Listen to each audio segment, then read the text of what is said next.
Hi, boys. It's January 16th today, and just wanted to share with you a couple of thoughts.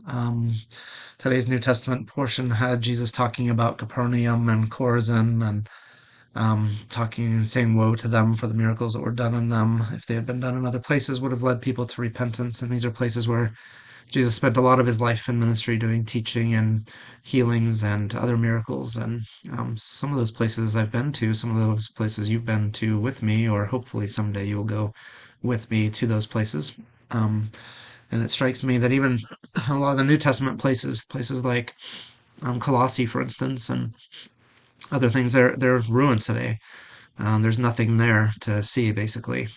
Colossae is still a tell that's been excavated in Turkey, and so a lot of these places where the Word of God has been in the past, um, yeah, they don't exist anymore. They're just heaps of rubble.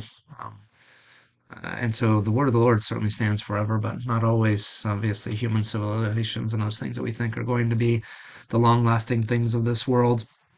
But what it really brings to my mind is what's going on in Psalm 14. It says, "The fool says in his heart, there is no God. They are corrupt. Their deeds are vile. There is no one who does good. The Lord looks down from heaven on all mankind to see if there are any who understand, anyone who seeks God."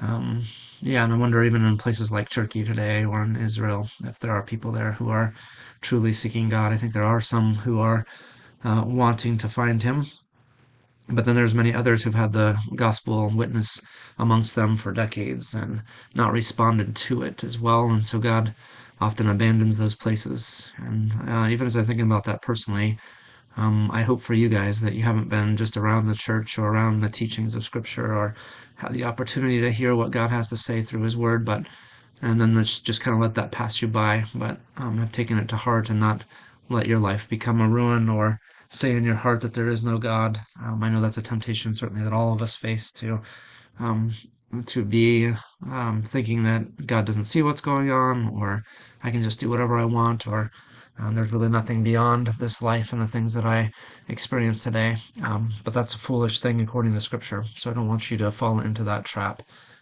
Um, Proverbs 3 for today said, "By wisdom the Lord laid the earth's foundation, by understanding he set the heavens in place. By his knowledge the watery depths were divided, and the clouds let drop the dew." So he is before all things, and he causes all things to hold together. He watches over all of creation, even down to the smallest things. And so it's his wisdom that is good and necessary for our lives. And I just wanted to meditate on that with you guys for a bit this morning. All right, enjoy your day. Bye now.